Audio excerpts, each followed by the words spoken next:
Right. Since we have got all blessings from Srimad Bhagavatam, let's start hearing about the sixth canto of Srimad Bhagavatam, which starts with Parikshit Maharaj's question to Sukadeva Goswami of how to counteract all the sins and how to stop ourselves from going to these hellish planets, which are very ghastly and full of suffering. So let's dive in to this wonderful canto of Srimad Bhagavatam. So the first three chapters are about Ajamil and Yamaraj. Then we go to 4 to 6 chapters we'll cover in the next class. That is Daksha and Narada Muni episode. Daksha has his 10,000 sons, and then 1,000 sons, Haryasvas and Savalasvas, how they become devotees and don't follow Daksha's order of creating, having children. So we'll discuss about that next class. And then in the following class, it'll be 7 to 8 chapter, which would be Indra and Vishwarupa. That's very interesting chapters where Indra doesn't pay obeisances to his Guru Maharaj, and because of that, a lot of um, unpleasant things happen to Indra, and it's described there, and how Vishwarupa becomes acts as a guru, and how Indra actually kills Vishwarupa. All these we'll discuss there, and then the whole Chitraketu Maharaj and Vitrasura. We'll be discussing all those in the following chapters. That will conclude our Canto 6. Um, when Indra comes and tries to kill the sons of Diti. So all that would be coming. So today we are starting this canto of sixth canto with the story of Ajamil. So this is the connection. So Canto 5 is about the sthanam, or the geographical representation of the entire universe. We discussed that. And then Canto 6 is also called as Poshanam, or the Lord's affection for a devotee. And what better example is this Leela we are going to discuss about Ajamil getting delivered. So protection to devotee, even if they sometimes transgress the laws of dharma. So these are all explained in Canto 6. So Ajamil, Indra, Chitraketu, these are all different characters and different stories, and we can learn from their example. So even though they made a mistake, they are get the favor of the Lord. So Parikshit Maharaj starts by saying, "Oh, thank you, Sukadeva Goswami. So far you have been telling me these stories. I have only 7 days left, and a few days have already passed because 5 cantos are done. There are 12 cantos in Srimad Bhagavatam, and Parikshit Maharaj only has 7 days to live, and he has been using his time very well without eating or sleeping. He just wants to hear. That's why he is the Guru Maharaj of Shravanam, because Shravanam is the most important thing in bhakti. When we hear from the right source, our hearts get purified. So after hearing about the 5 cantos, he's saying, "Okay, now I've learned about the Nivritti Marg. Nivritti Marg is slowly purifying your soul and slowly going from like earthly planet to the higher planets, finally reaching Brahmaloka. That's called the Nivritti Marg. And then he has also heard about the Pravritti Marg, which is mostly, following the bodily inclination, the karma kanta. So you enjoy and suffer. All your pious activities get you enjoyment, and the impious activity gets you suffering. So this is the Pravritti Marg. And he also learned about how very bad impious activities, or activities that the person does, uh, that are cruel. takes him to the hellish planets. So all this has been discussed. So he's summarizing. So we are learning how a listener should just not be just in a class and listening, but also actively participating in the conversation and saying summarizing it so that the speaker can understand what that person understood. So so that's the Sukadev goes, the Parikshit Maharaj is proving to be a great listener here. And he also says that different dynasties, we discussed about Swayambhuva Manu's children, and and how Akuti, Prasuti, Devahuti, and Uttanapad is the son, and then Priyavarta Maharaj, the five children and their dynasties were already discussed. And so it's a nice summary by Parikshit Maharaj. And then he goes into what he heard in the end of the last canto about all these, hellish planets.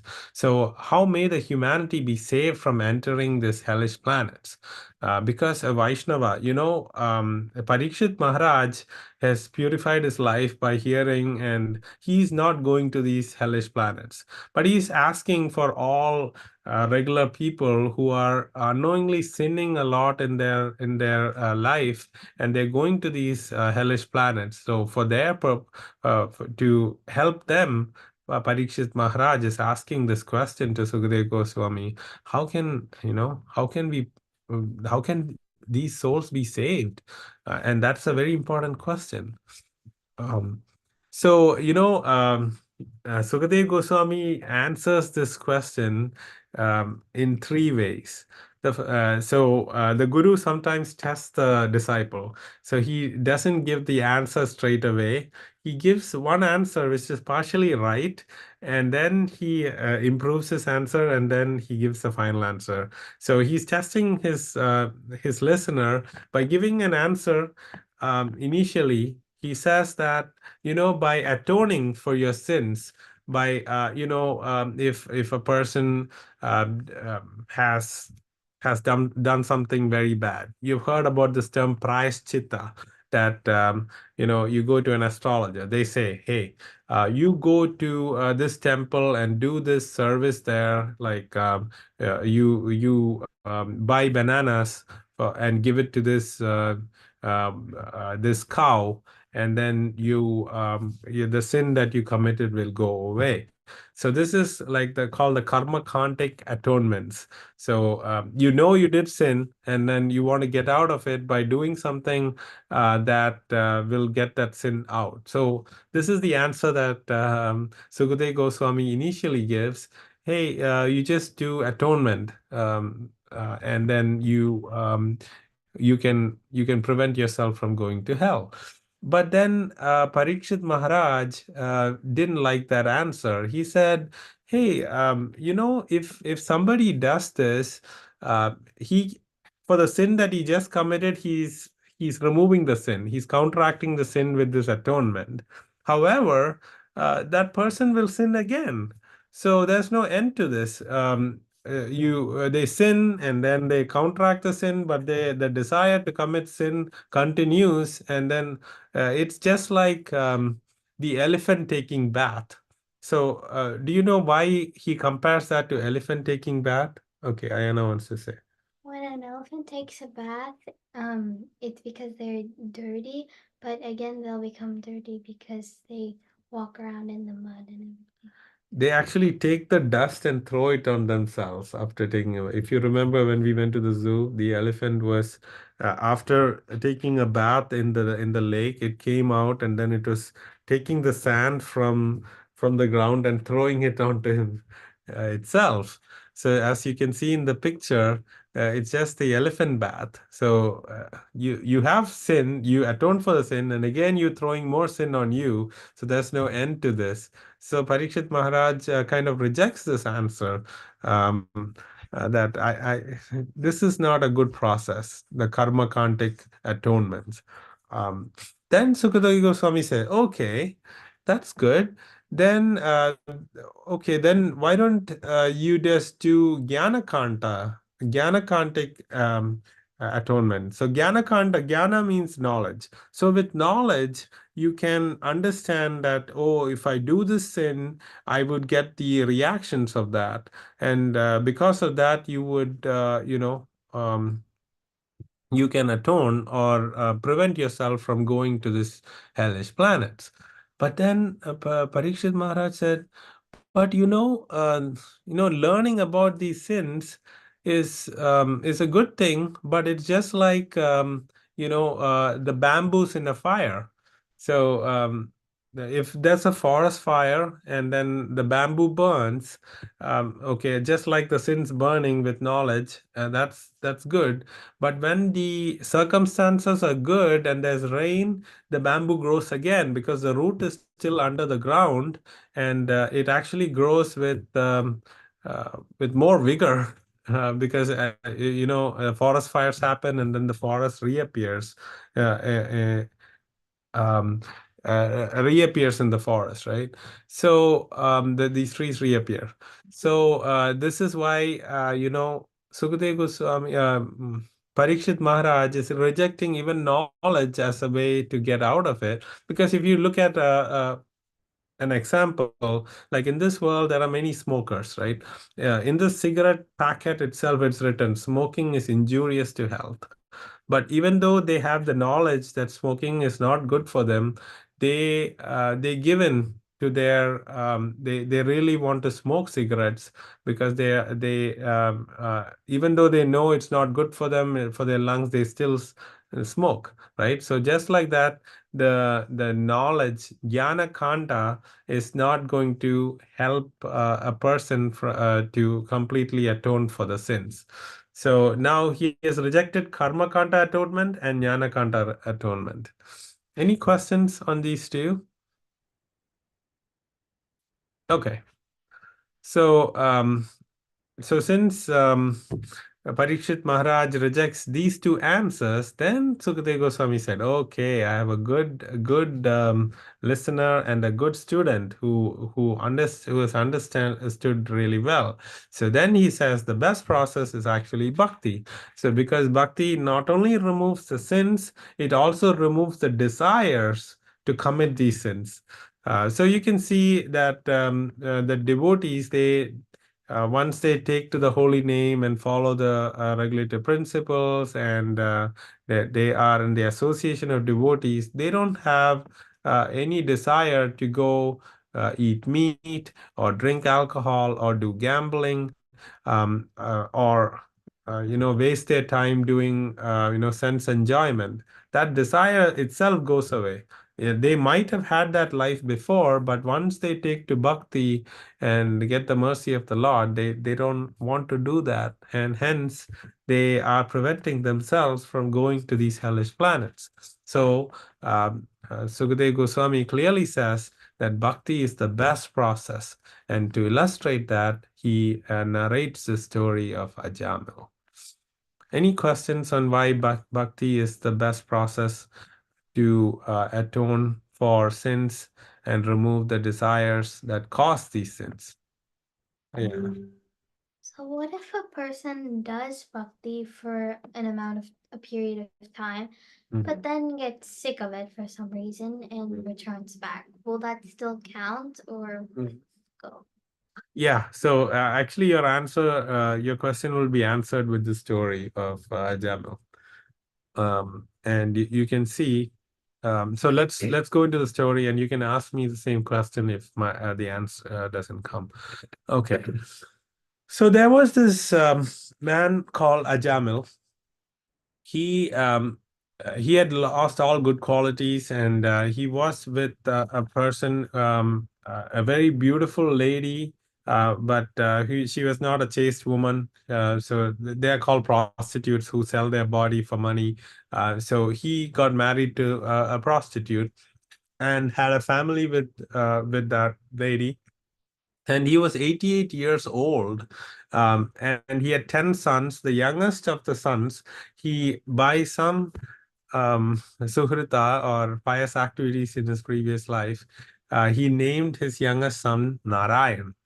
Um, so Ajamil was very, very fond of his young son because he used to talk with broken language, and he used to, walk and talk very, very cute. So he was always, Ajamil, though he was 88, he is having a young son. So that means, he had a son in his 80s. So you can see that he's, living a very, very life of sense enjoyment. But then the only thing was he was very fond of his young son, and so he used to call his son all the time. Narayan, come here. Narayan, what are you doing? Narayan, can you come take me here? Or Narayan, bring this to me. So he's always fond of Narayan and always uttering the name Narayan. So in his 88th year, he didn't know that actually he's about to die, and actually at his time of death, he saw these Yamadutas, or the messengers of Yamaraj, come with ropes to pull the soul out of the heart of in the body, and take him for punishment, because in this whole life he was living like a thief, cheating to maintain his family. He was, hurting other people and doing all sinful activities. Um, so these Yamadutas had come to punish the soul and take him to some of those hellish planets, you know. So a person who leaves his wife and goes with another person, all of those have punishments. And if you remember from last class, we didn't go into the details because it's very, very, very deadly and ghastly and horrible to read those. It is said that they give you a molten, uh, shape of a molten iron, like if for a man, a lady, and a lady, a man, like for people who are searching for the opposite gender all the time. So for the punishment, they are asked to hug this molten iron, and they get so much pain, and so all these sufferings Ajamil was going to go through, and these Yamadutas was pulling the soul out of the body to give it this another body where it can go through the suffering. So even though they put in very, very harsh suffering like that, molten iron flowing on the body,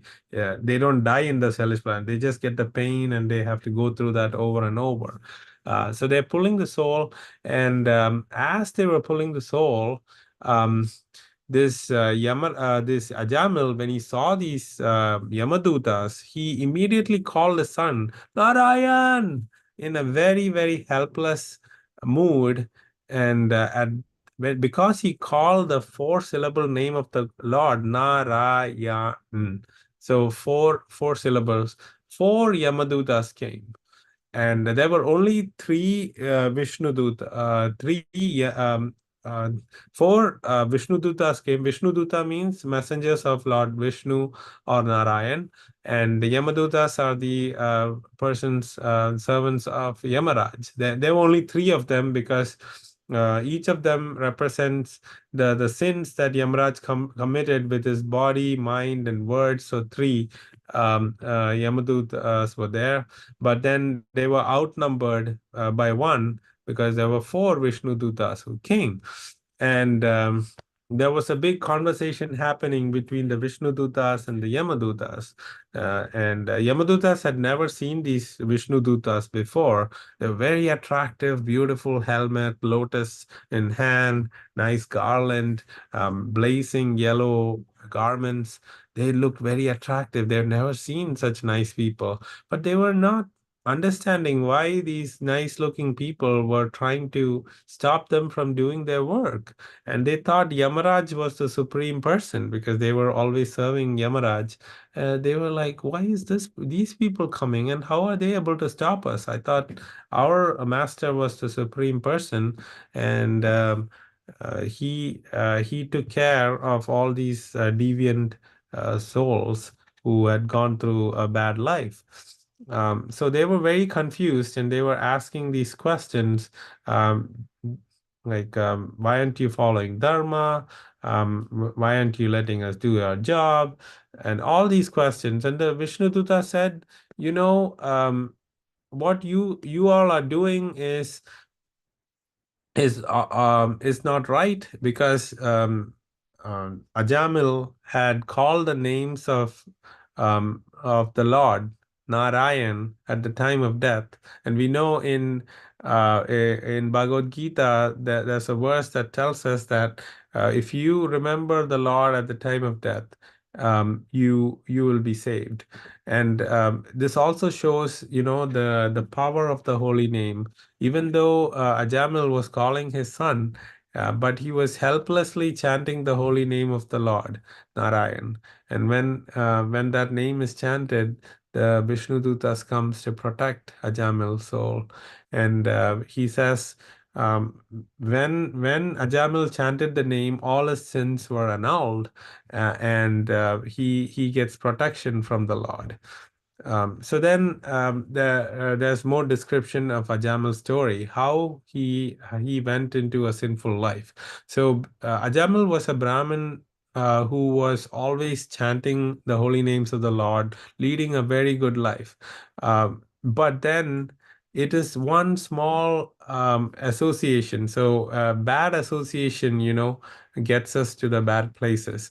So Ajamil had gone to get some firewood, and he saw this unchaste lady being hugged by a Sudra man, and they were both intoxicated with alcohol, and their eyes were rolling.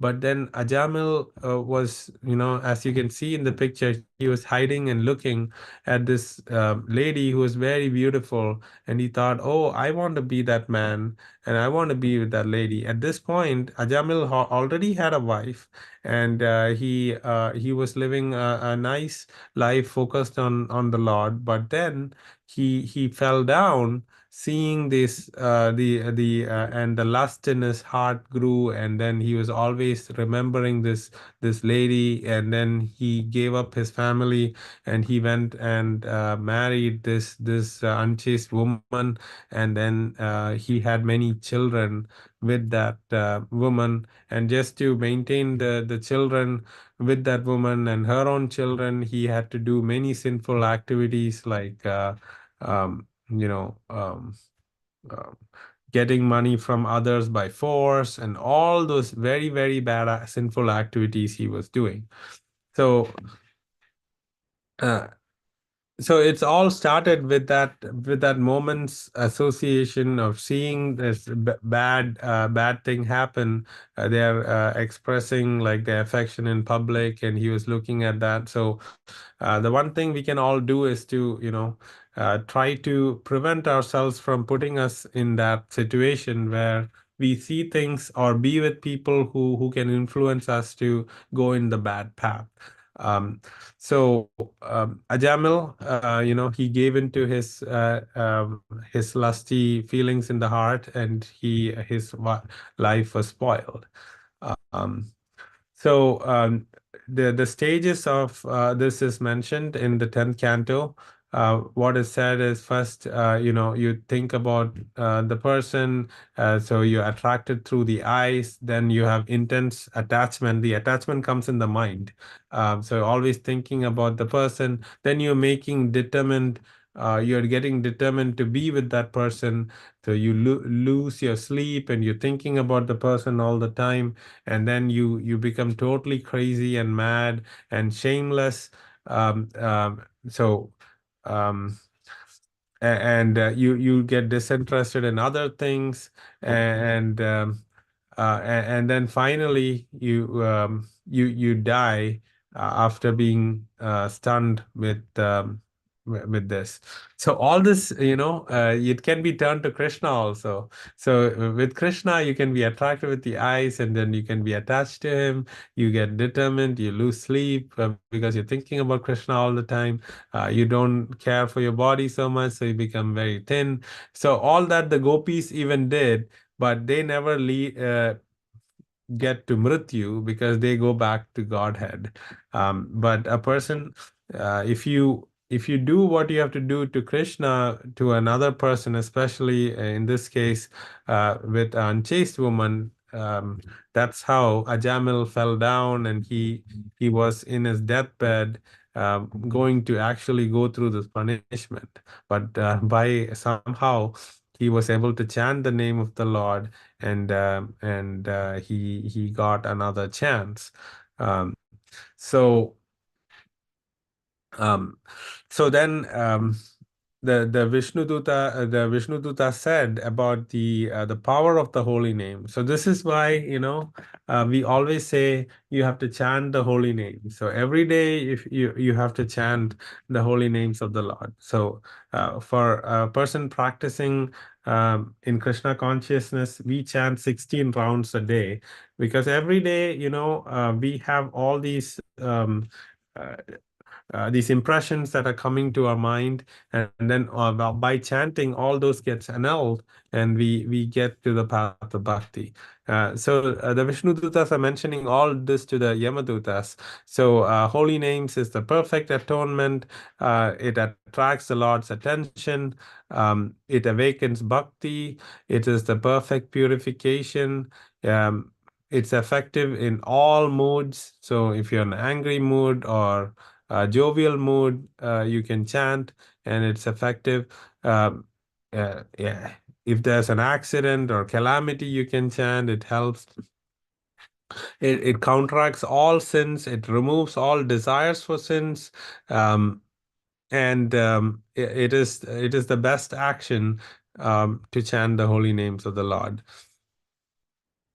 Um, and it's also independent of the person's knowledge. So it's mentioned, the two analogies are mentioned. When you chant the holy names of the Lord, um, you can get the benefit. It's just like, if you are taking a medicine and you don't know what the medicine is going to do, it'll still cure you, because you're just taking the medicine, and um, you don't know how the medicine acts or anything, but just because you're following the prescription and taking the medicine, it'll cure you of the disease. So that's what is mentioned about the holy name, that when you take the holy name, you get cured of your sins and the desires to commit those sins. So Ajamil, once he saw this discussion between the Yamadutas and the Vishnudutas, the Vishnudutas cut the rope of these Yamadutas, and they went back to Yamaraj, and and then Ajamil suddenly, he woke up. So he didn't die at that point. So he got a second chance. And he didn't go back to Godhead, because, he was actually doing sinful activities. The name just saved him from the Yamadutas for now. He got a little more second chance. So he was thinking, oh, was it a dream? Now, Ajamil could have gone back to his original life of sinning, but then he used that vision that he had, and the discussion that he saw between Yamadutas and Vishnudutas, to purify his life. So he left everything. He went to Haridwar. He focused only on Krishna. He was chanting all the time, and then he was eligible to go back home, back to Godhead. So there was regret, there was awareness. He was full of gratitude for the Lord, and he was appreciating the Lord, and he was determined that, I got a second chance because of the Lord, so let me focus on the Lord. So he went, and finally, um, the a Vaikunta airline came to take him back home, back to Godhead. As you can see here, he left his this material body. He got a spiritual body. As you can see, it's a blue Swarupa that he originally had before he came to the material world. He got that body, and he's being taken by the Vishnudutas in the Vaikunta airplane back home, back to Godhead. Um, So you can see how, Ajamil, even though he didn't know, he was calling his son's name. He didn't have faith in God, but still the holy name of the Lord is so powerful, it was able to give him another chance. So what can you think about people who have faith in God, who are chanting the holy name of the Lord, to thinking about the Lord? So what would be, like all of us, if we focus on the Lord and took his holy name, what position can would the Lord take us to? If he's taking Ajamil, who had chanted with um, not fully being aware of the Lord, he unknowingly chanted the name and he's getting this benefit. Just think about the benefit all of you have by chanting the Lord's name in fully knowledge of the Lord, and you're doing that to please the Lord. So this is a wonderful story that gives us a lot of hope, and helps us, to understand the power of the holy name of the Lord, and chant the holy names. So then, the last chapter, the third chapter in Canto 6, is about these Yamadutas who were thinking, oh, Yamaraj is the supreme person, and they went to Yamaraj and was asking, hey, we thought you were the topmost guy, and now we were stopped by these other personalities. I thought there is only one rule of law. How can there be two masters? And all these questions they were having. And then Yamaraj gave good answers and said, I'm just a servant of the Supreme Lord Krishna, and whatever he decides is the actual dharma. So never approach anybody who is chanting the holy name of the Lord. Never, only bring people who are like atheists, or who have never bowed to the Lord or never taken the name of the Lord. Only those kind of people, just bring them to me. Otherwise, they have to be left alone. Um, so clearly we see how how a little bit of faith or a little bit of chanting that we can do will protect us from the greatest problems, and prevent us from going to these hellish planets. Um, and this is where the 12 Mahajans are also mentioned by um, Yamaraj to his servants. There is a verse that says about the 12 Mahajans, they know Dharma, and Yamaraj is one of them who knows about actual nature of the law of Lord, and the the actual Dharma. So um, so such was the conversation, and we have discussed the 12 Mahajans before. We have a question by Ayana. Okay. What is it? Question still is there because Mhm. I'm saying if a person does bhakti in the middle of their life, but Hmm. only for like a little bit and then they stop it. But Jamil did it at the end of his life. Mhm. So still in the middle, would it still count? Yeah, so bhakti, there is never loss in bhakti. So even though a person who comes and does nice bhakti, but then he is misled and he goes the wrong way, he can start from where he stopped in his next life, or even in the same life. There are many people who go out of bhakti and then come back, and they are saved. And then a similar question was asked, a person in always thinking about the Lord, what would happen if he, suddenly has an accident, and he doesn't have the power to think about the Lord. So this was asked by a devotee who could actually talk to the Lord. The Lord said, for a devotee, the Lord Himself will make sure that the devotee thinks about the Lord. He Himself will come to the mind, and take them back home, back to Godhead. So anything you do in devotional service or spiritual activities will give you the greatest benefit. And If you're fully surrendered, of course, um, there is no question. But most people, they're slowly coming to bhakti. They're not fully surrendered. They're doing both. So for them, better opportunities would come in their life for serving the Lord. Yes, I am. But still, wouldn't they go to the hellish planets because they didn't think about God at the end of their life? They didn't learn their lesson? Um, so the thing is, a devotee, there are different levels of devotee. So there are people who are alloyed devotees. That means you're like we can think about Indra. The other stories are going to come of how he, since he's a devotee, but he does some sinful activities. He does get reactions for that in his life, but when you think about eternity, like one life is not much of a thing. It's just like a few hours in a day for us, right? So you might have some sinful reactions, but then you get an opportunity to start where you left off. And because you did bhakti earlier, that will always come and protect you and give you the opportunity to advance from the point where you stopped. Does that answer your question? Okay. Thank you for that question. Very good. Anybody else has a question?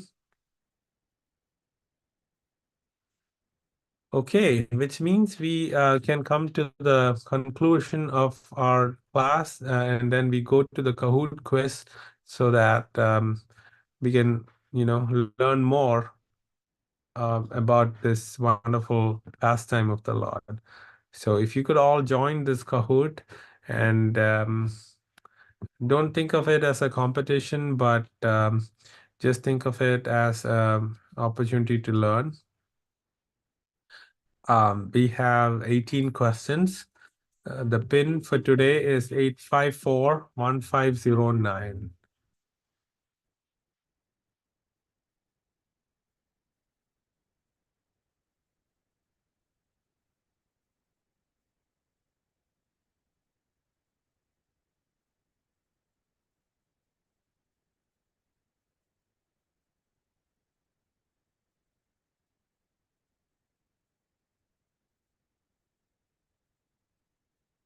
Oh, Karthik Devi Mataji had a question. Can you get karma from sinful thoughts? Yes, sinful thoughts, actions actually cause more reactions. Thoughts also beget some reactions, but it's not as bad as actions. We can purify our thoughts by chanting the holy names of the Lord, and and it will annul the sinful thoughts that are coming.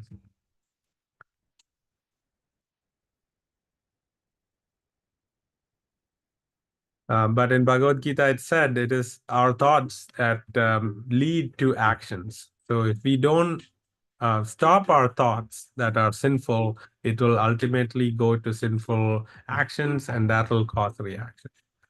So best is to, as soon as we get the thought, to purify our thoughts by chanting the holy names of the Lord. Great question. Thank you, Karthik ji.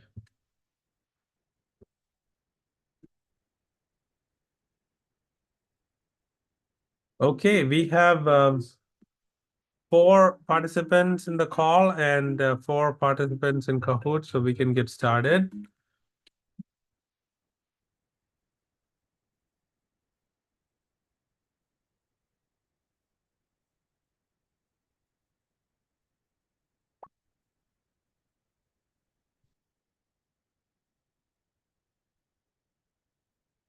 Okay, what is the process of gradual elevation to higher planets and finally Brahmaloka? Nivritti Marg, Pravritti Marg, Hellish Life, Bhakti Marg.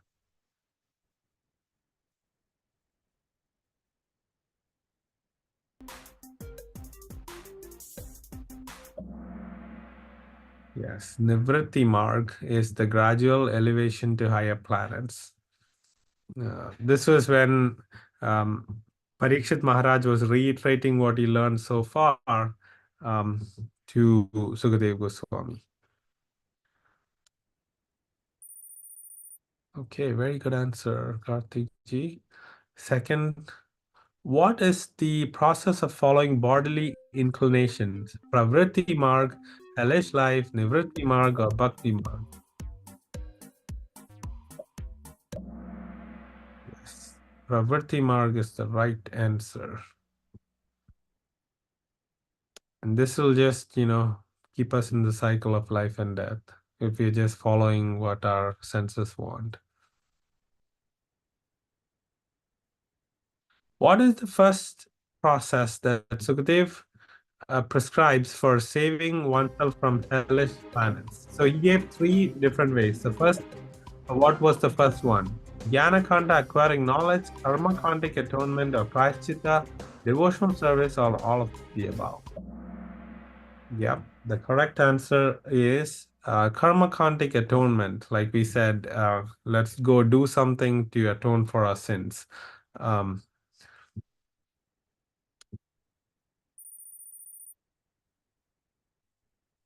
okay. Fourth question. Why does Parikshit reject karma kantic atonement? One commits sins even after this atonement. This atonement is compared to elephant's bath, gets victimized by sinful life. Again, all of the above. Yes, the correct answer is all of the above. Now, everybody's correct, but best answer is all of the above. Okay, what is the second process that Sukadev prescribes for saving oneself from hellish planets? Jnana Kanda or Aquinic knowledge, Karma Kandic atonement, Prashchitta, devotional service, all of the above. It's Jnana Kanda. So he says, oh, just by having knowledge, you can stop yourself from sin and go into the hellish life. Okay, why does Parikshit reject Jnana Khandic atonement? One commits sin even after knowing. This atonement is compared to bamboos growing after forest fire. Sins will still reappear. All of the above. Yes, all of the above is the right answer. Um, all of you are right, but all three are right, so all of the above. Okay. What is the third and best process that Sukadev prescribes for saving oneself from hellish planets? Jnana Kanta, acquiring knowledge, Karma Kandic atonement, Prashchitta, devotional service, or unalloyed bhakti, all of the above. Yes, devotional service is the best. So bhakti is the best process. Eighth question. Why does Parikshit accept Bhakti Yoga atonement? Completely destroys sins of the past. This atonement is compared to sun dissipating fog, removes the root desires for sinful actions, all of the above.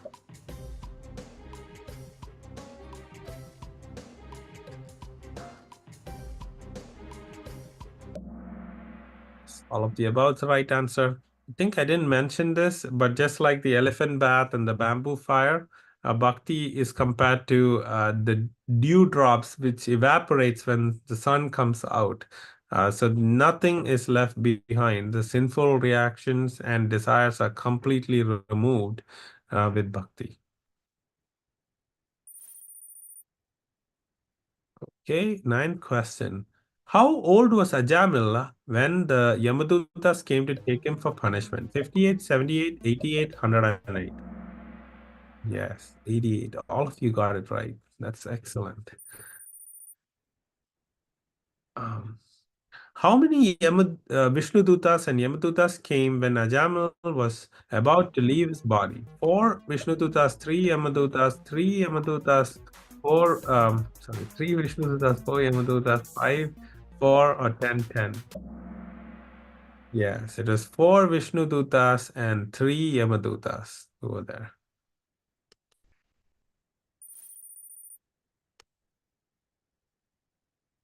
How did Ajamila fall into sinful life? Doing what his father did, seeing a man and woman embracing, following what his friends did, all of the above. Actual answer is that woman and man being together, seeing that.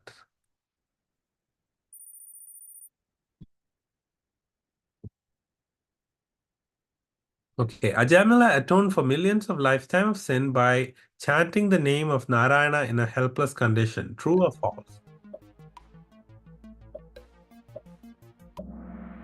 True. Very good. That's why the Vishnudutas came to protect. Okay. The best process of getting the favor of the Lord and destroying sin is by puja to remove sin, giving donation to orphanage, chanting the name of the Lord, performing difficult yogic poses. Yeah. Best is to chant the name of the Lord. Okay. Okay, Karthik ji has to leave. Thank you so much, Hare Krishna. Chanting the Lord's name, even jokingly indicating someone else for musical entertainment, destroys sins. True or false?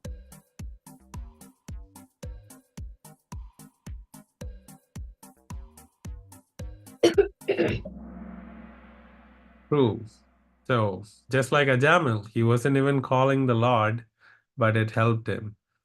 So, even if a person jokingly talks about the Lord or yeah, uh, to play some music, calls the Lord's name, it destroys sins. What analogy is used to describe the chanting of holy names knowingly or unknowingly? Fire burning dry grass, effect of powerful medicine, all of the above, none of the above. Yes. These were the two analogies. I think I didn't mention about the fire burning um, the dry grass. So just think about the holy names are like the fire that burns away the grass. The grass need not know what the fire can do or cannot do. It can burn the grass to ashes. Similarly, a medicine taken can cure you of the disease, even though you know how the medicine works or any of that. Okay. 16 question. If a person chants with no faith while dying to indicate his son and being sinful could go to Vaikuntha, what about chanting with faith will go back to God? Chanting without sin will go back to God. Indicating Lord will go back to God. All of the above. So Ajamil did with all the opposite, but he chanted the holy name. But when you do with faith, when you do without sin, and when you do it intentionally for the Lord, just imagine where you would be going in with the favor of the Lord. Okay. Second last question. Where did Ajamil go after his vision to dedicate his life to the Lord and make him eligible to go back to God? Badrinath, Haridwar, Rameshwaram, Vrindavan. Yes, Haridwar. Okay, Meenakshi ji is on fire in the second place. Now, last question. Yamaraj instructed Yamadutas to only bring non-devotees who have never served the Lord even once. True or false?